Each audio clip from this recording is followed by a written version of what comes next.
Во минатите години зачестија случаите на педофилија. Дали се зголеми бројот на педофили или луѓето почнаа да ги пријавуваат? Навидум се остава впечаток дека е зачестена појавата и дека таа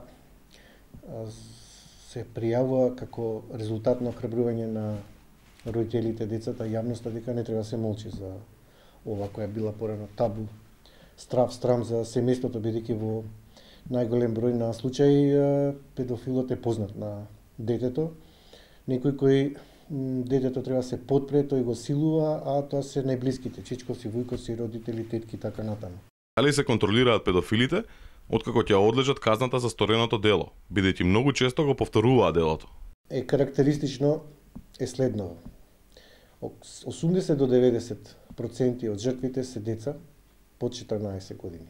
Сторители се 80 до 90% мажи. За нив нема сигурна рехабилитација и тие во 70 до 80% го повторуваат делото. Тоа значи не може да се контролираат. И уште е најстрашно, нема профил на лик на педофил кој може возрастен, па ниту дете да го препознае како структура на личност.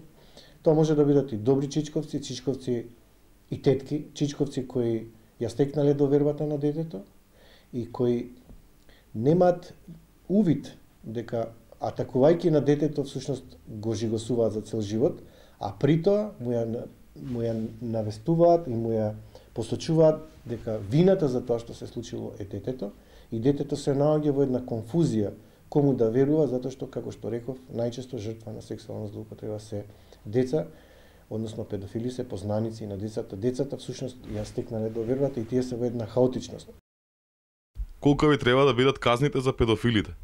Дали оние кои се сега пропишани се доволни? Она што ние очекувавме со зголемување, односно со наше инсистирање, лобирање за двојно зголемување на казните, дека казните покрај репресивен карактер ќе имат и превентивен, но за жал не се исполни нашите очекувања, како што забележувате атаци врз децата и детскиот живот се вршат секојдневно. Тоа значи дека едноставно заклучокот дека казните нема да ги намалат атаците врз децата се потврдува и тоа не уверува дека казните не се доволни како превентивна мерка, мора да се работи на превенција. Прво децата да знаат што е ризично однесување, да не стапат во контакт со луѓе кои не ги познаваат или ако ги познаваат да знаат како да се справат доколку бидат допирани по несоодветни места за неговото тело, да знаат да викаат, да удираат по незгодни делови ако е машко, да гризат, да бараат помош, да не се предаваат се до оној момент додека не стигне помош. А ако навистина се жртви, тогаш мора да имаат храброст да го пријават случајот, затоа што секој премолчување на случајот значи соучесништво, затоа што педофилите, како што кажав, го повторуваат делот. Ако се премолчи за еден случај, може да биде следно некој другаче жртва. Мора да се интервенира во однос на пријавување и дојавување. Мора да бидат државните институции мобилни, но без медикаментна терапија, контрола на нагонот или бидото не може да се реши овој проблем, ако и патем не носат комбинирана електронска алка. Што мислите за идејата за хемиска кастрација на педофилите? Дали тоа се покажало како успешен метод во другите земји?